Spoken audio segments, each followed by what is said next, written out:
जय गुरुदेव। सूत्र तस्य वाचकः प्रणवः। उसका वाचक अर्थात बोध कराने वाला प्रणव है। जिस शब्द के द्वारा उस पुरुष विशेष ईश्वर को जाना जाता है उसे वाचक कहा जाता है तथा जिसको जाना जाता है वह वाच्य है। यहाँ शब्द नाम अथवा मंत्र वाचक है तथा ईश्वर वाच्य है। अब प्रश्न यह है कि प्रणव किसे कहते हैं। प्राय ओमकार को ही प्रणव माना जाता है। प्रणव का अर्थ है जो प्राणों को परमात्मा में प्रणाम करवा दे वह प्रणव है। प्राणों को प्रति प्रसव क्रम में जागृत कर चित्त को निर्मल बनाकर चित्त से तादात्म्य हटाकर आत्मा में विलीन कर दे वह प्रणव है। ओमकार तो प्रणव है ही, किंतु केवल ओमकार ही प्रणव नहीं है। राम, कृष्ण, गोविंद, हरि, सीता, राधा, अल्लाह आदि जितने भी नाम हैं, यदि वह प्रणव का कार्य करते हैं तो प्रणव ही हैं। साधक स्वयं चाहे किसी नाम विशेष का सहारा लेकर उससे प्रणव का कार्य सिद्ध करे, किंतु उसे उचित यही है कि संकुचित भाव का त्याग कर तथा उदार वृत्ति अपनाकर सभी नामों का आदर करे।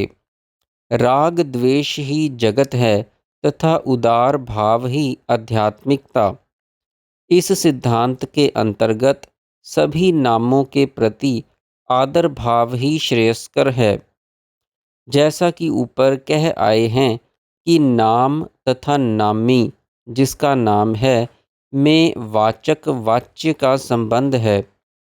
यह भावना जीवों ने अपनी कल्पना के अधीन की है। अन्यथा जिस प्रकार दीपक को प्रकाश से अलग नहीं किया जा सकता, उसी प्रकार नाम को भी नामी से भिन्न नहीं किया जा सकता। जैसे ईश्वर तथा उसकी चैतन्य सत्ता एक है, किंतु विषय को समझने के लिए ईश्वर तथा उसकी शक्ति तथा उसका संबंध आदि की कल्पना की जाती है, उसी प्रकार नाम तथा उसके अर्थ को पृथक नहीं किया जा सकता। नाम उसका वाचक है तथा ईश्वर उसका अर्थ। साधक अपनी साधना तथा ईश्वर कृपा से नाम का जप करते करते उसके अर्थ ईश्वर तक गहरा उतर जाता है। इस सूत्र का दो प्रकार अर्थ किया जा सकता है। प्रणव है नाम जिसका तथा नाम है प्रणव जिसका। यदि प्रणव का अर्थ केवल ओमकार किया जाए तो ओमकार प्राणों को जिसमें विलीन कर देता है। यदि व्यापक अर्थ लिया जाए तो जिस भी नाम का जप किया जाए तो वह प्राणों को जिसमें विलीन कर देता है। यदि दूसरा अर्थ लिया जाए तब व्यापक अर्थ ही ठीक बैठता है। मुख्य विषय प्राण शक्ति का चित्त से तादात्म्य त्याग कर आत्मा में लय हो जाना है। नाम जप उसका माध्यम है। सृष्टि के आरंभ में सर्वप्रथम शक्ति के स्पंदन होने पर नाद प्रकट होता है। नाद के बिना कोई स्पंदन संभव नहीं। अत्यंत ही सूक्ष्म स्तर पर घटित नाद ही वास्तविक प्रणव है। स्थूल जगत के कोलाहल में यह सूक्ष्म प्रणव सुनाई नहीं देता। जहाँ बाहर कोई ध्वनि नहीं होती, वहाँ भी मन तथा इंद्रियां तो बहिर्मुखी होती ही हैं। इस नाद को ध्यान की प्रगाढ़ अवस्था में अंतर में ही श्रवण किया जा सकता है। इसी अंतर नाद श्रवण को आध्यात्मिक प्रणवोपासना नाद योग शब्द योग नाम दिया गया है। इसी प्रणव ध्वनि में अपने चित्त को लय करने को लय योग कहा गया है।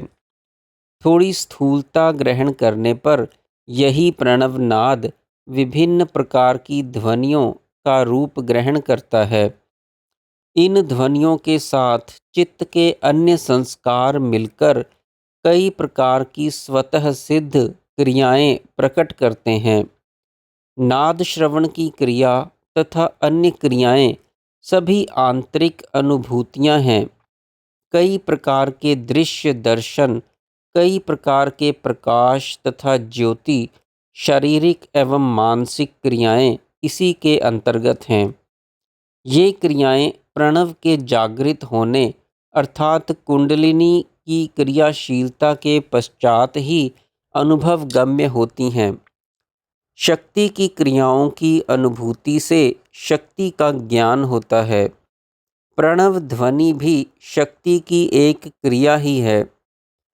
जब तक कुंडलिनी जागृत नहीं होती तब तक अक्षरों के समूह रूपी कोई मंत्र विशेष का जप करने का विधान सूत्रकार ने किया है।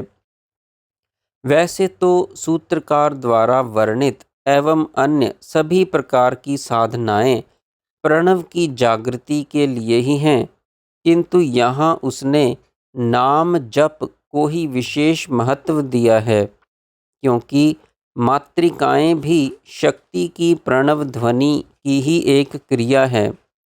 अतः प्रणव ध्वनि का एक नाम मातृका शक्ति भी है। अक्षरों के समूह अर्थात नाम या मंत्र में उसका अर्थ केवल शाब्दिक मात्र नहीं होता, अपितु उसमें छुपा हुआ रहस्य या शक्ति होती है। इसी को मंत्र या नाम का देवता कहा जाता है। नाम जप से मंत्र शक्ति को जागृत किया जाता है। जब शक्ति शरीर में जागृत तथा प्रकाशित एवं क्रियाशील हो जाती है तो उसे ही मंत्र चैतन्य का नाम दिया जाता है। तब प्रणव शक्ति का वास्तविक कार्य क्रियाओं का प्रकटीकरण, चित्त का शुद्धिकरण आरंभ हो जाता है। क्रियाओं के साथ नाद क्रिया, प्रणव क्रिया भी चलने लगती है तथा साधक प्रणव के सहारे आत्मा की ओर चढ़ता जाता है। असंप्रज्ञात अर्थात आत्मस्थिति कैवल्य प्राप्त होने पर चैतन्य के आत्मा में विलीन हो जाने से शक्ति की प्रणव आदि सभी क्रियाएं विलीन हो जाती हैं। इस प्रकार प्रणव प्राण शक्ति को आत्मा में प्रणाम कराकर अपना स्वरूप भी विलीन कर देता है। यह है प्रणव का भाव जो ईश्वर का वाचक है। पहले साधक की स्थिति प्रणिधान में स्थापित करता है, फिर अंतर क्रियाओं से आत्माभिमुखी यात्रा आरंभ करता है। फिर शक्ति की सूक्ष्मतम क्रिया नाद की ओर अग्रसर होता हुआ निर्विकल्प समाधि में पहुंचकर अपनी यात्रा संपूर्ण कर देता है। अब इस उपर्युक्त आंतरिक यात्रा को आरंभ करने तथा प्रणिधान में स्थित होने के लिए किस रीति से प्रणव मंत्र या नाम का उपयोग किया जाए, इस बारे में अगले सूत्र में कहेंगे। जय गुरुदेव।